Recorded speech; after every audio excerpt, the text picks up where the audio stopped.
soy ASG Irwin. Y espero disfruten la historia. Irving Strong.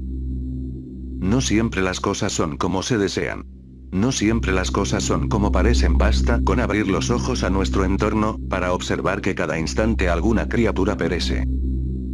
Era una noche fría como pocas, el aire de la madrugada se colaba a través de las endijas de las paredes de madera. La casa era nueva, pero aún no estaba terminada. Aún así, decidí mudarme para dejar de pagar alquiler, y con lo que me iba a ahorrar podía irle agregando lo que faltaba. Lentamente, estiré la mano hacia la repisa donde había dejado el celular. Y con solo un ojo abierto para poder leer mejor la pantalla, observé un poco turbado la hora 3:05. Nuevamente esta era la tercera noche consecutiva en la que me despertaba a esa hora, era la tercera noche en la que sentía ese terrible frío, y aunque esta vez me había preparado mejor con 2 cobijas, podía ver mi aliento con el reflejo de la pantalla del teléfono. Decidí levantarme para ir a por agua, y fue ahí donde mi desesperación comenzó. Al principio pensé que era por el frío, pero unos segundos comprobé con horror que no podía moverme de la cintura hacia abajo. Algo me sostenía a la cama con fuerza, y entre más luchaba por liberarme, más fuerte era la presión que ejercía. Encendí el flash de la cámara de mi celular pero no pude ver nada. Aún así, sentía ese algo invisible sosteniendo mis piernas con fuerza. Intenté gritar pero no pude emitir sonido alguno. Sentí una mano pesada en mi pecho que me empujó de nuevo hacia la cama, golpeando fuertemente mi cabeza contra el respaldar. Intenté gritar nuevamente antes de perder el conocimiento. Estaba todo oscuro y el frío ahora era más intenso. Abrí los ojos lentamente y traté de moverme, pero sentía mi cuerpo extraño. Me di cuenta de que flotaba, y definitivamente ya no me encontraba en mi cuarto. Una leve y helada corriente de aire chocaba contra mí de frente, y una luz muy tenue expedida por lo que parecían diminutos seres bioluminescentes me indicaba que iba flotando a través de lo que parecía un túnel. Al cabo de unos minutos comencé a escuchar unos lamentos muy débiles, pero conforme iba avanzando aumentaba la intensidad de las voces. Pronto el ruido era ensordecedor y mientras la luz iba aumentando a medida que me acercaba al final del túnel, la temperatura del aire iba descendiendo. Llegado al final del túnel fui recibido por un ser extraño, pálido y extremadamente flaco. Traía en su mano derecha 4 largas cadenas, en cuyos extremos se encontraban 4 seres igual o más desnutridos que él. Intenté escapar, pero seguía sin poder moverme, tan solo era un espectador y un gesto del tipo me indicó que de ese modo iba a continuar. Continuamos, flotando a través de lo que parecía un enorme lago subterráneo. Las criaturas que iluminaban las paredes de la caverna eran de un tamaño considerablemente mayor a las que vi en el túnel. La superficie del lago estaba congelada, y contenía miles de cuerpos atrapados y gritando por el dolor que le producían las quemaduras por el frío. Algunos de ellos estaban sumergidos hasta el cuello, mientras que otros hasta medio cuerpo. A muchos de ellos les faltaban algunas secciones de las extremidades, principalmente los dedos. Los minutos pasaban y seguíamos avanzando sobre el lago. Al cabo de lo que calculé 1 hora y media aproximadamente, mi guía me indicó que íbamos por la mitad del camino. La fuerza del viento aumentaba cada metro que avanzábamos, y durante este trayecto nunca dejé de observar cuerpos. Al contrario, estaban más juntos unos de los otros, y los lamentos tampoco cesaban. Pronto comencé a distinguir de dónde provenía el viento. Había un ser enorme que batía sus alas con gran fuerza.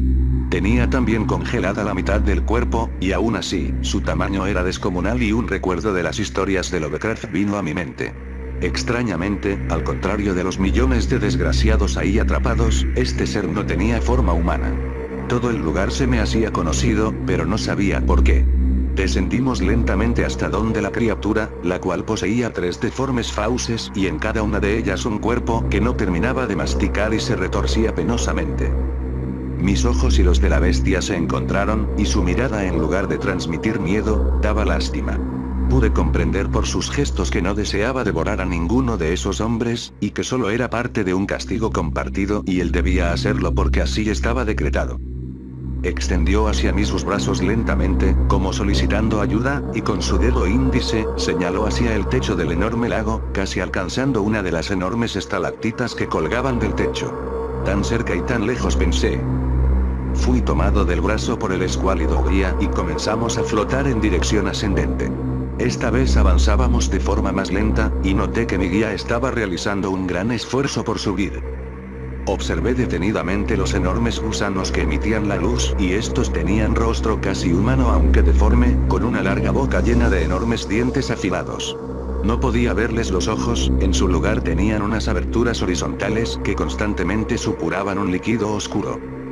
Cuando pasamos junto a ellos, comenzaron a gritar, y pronto los lamentos de los condenados en aquel lago fueron apagados por los horripilantes chillidos de los millones de gusanos. Instintivamente me llevé las manos a los oídos para mitigar un poco el ruido, y fue entonces cuando comprendí que el sonido estaba en mi mente.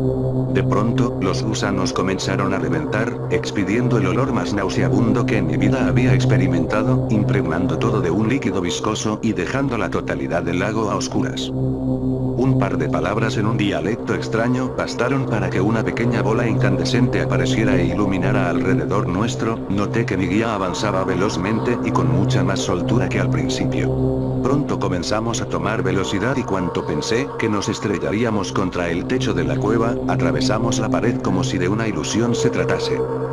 Llegamos a un enorme salón con luces flotantes de diversos colores. Poseía vitrales semejantes a los de las catedrales, con un gran jardín y variedad de árboles cuyos frutos había probado jamás. De las paredes emanaban pequeños flujos de agua, que junto al canto de unas extrañas aves color carmesí, relajaron mi espíritu casi de inmediato. El techo tenía una abertura por donde un árbol inmenso se había hecho paso y al pie de este árbol se encontraba un gran libro, con una lanza perforándolo.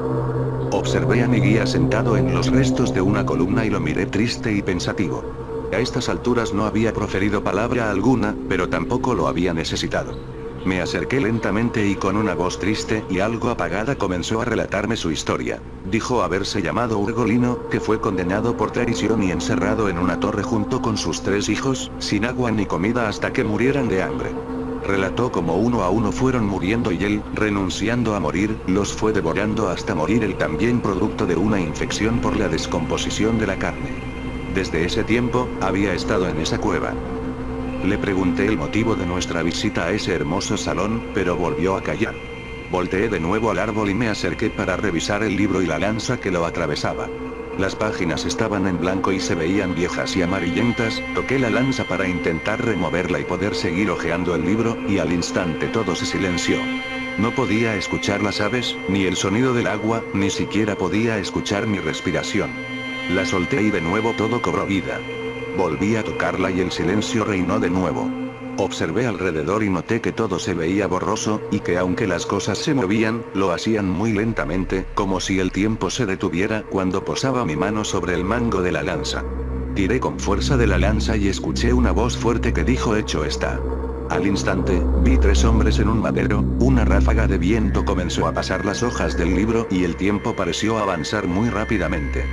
Vi todas las guerras y disputas desde esa época, el dolor y el sufrimiento de la raza humana a través de los siglos, y pude sentir todo ese dolor y agonía. Sentí una gran desesperación que crecía con cada segundo, y presa del pánico dejé caer la lanza y corrí en dirección de Urgolino, pero este ya no estaba. Las luces del salón se tornaron rojas al unísono, el agua que fluía de las paredes también, y un olor a muerte impregnó el salón, mientras la bandada de aves huía por el agujero del techo. El árbol se marchitó rápidamente y las hojas del libro terminaron de pasar hasta llegar al final. Una sombra con forma de mano cerró el libro de golpe y se lo llevó consigo. El suelo comenzó a agrietarse y un aire frío comenzó a entrar. Comencé a escuchar los lamentos nuevamente y caí por el suelo hasta la cueva a la que había llegado al principio. Al lado de la enorme bestia estaba Urgolino, picando el hielo frenéticamente con la lanza, intentando liberarla. Los gusanos luminosos se habían regenerado, pero la luz que ahora emitían era rojiza. La bestia posó sus manos sobre el hielo, haciendo fuerza para escapar. En su desesperación golpeó a Urgolino, quien cayó a varios metros llevándose consigo varios miembros de los desgraciados que yacían congelados en la superficie del lago. Intentó incorporarse nuevamente y alcanzar la lanza, pero los condenados lo sujetaban y empujaban en dirección contraria a la lanza, como si tratasen de evitar a toda costa que la enorme bestia se liberara. Los 4 esclavos encadenados vinieron en auxilio de mi antiguo guía, portando enormes hachas y rebanando todo a su paso. Traté de huir lo más rápido que pude, pero un dolor agudo me detuvo y caí estrepitosamente, mientras la mitad de mi pierna escapaba en dirección contraria. Al instante el insoportable frío ingresó por mi carne expuesta y la congeló inmediatamente. El dolor era intolerable y amenazaba con hacerme desmayar. Todo era caos, todo era confuso y borroso. Por fin lograron dar con la lanza y volvieron a su empresa inicial. Después de un par de minutos de observar inmóvil, presa del frío y del pánico, la bestia fue liberada, y del agujero donde estaba comenzó a brotar fuego y azufre, derritiendo rápidamente el lago y calcinando los millones de cuerpos que ahí yacían. Lo último que recuerdo fue ver a la bestia que volaba en mi dirección, mientras reía estrepitosamente y una cabeza más brotaba de su deforme cuello. Ahora todo es ruinas, todo el mundo que conocía fue consumido por las llamas. Millones murieron luego de que la bestia logró escapar de su prisión de hielo y yo solo puedo mirar los restos de lo que una vez fue la humanidad. Todos los días la bestia sale a aniquilar a los sobrevivientes y todos los días nuevos cuerpos son regenerados para seguir siendo torturados. Mientras yo sigo atrapado en la cuarta cabeza siendo torturado, devorado una y otra vez mientras observo el sufrimiento de los demás. Desde la cuarta cabeza que tiene la leyenda, aquí yace Irving Strong, traidor de la humanidad.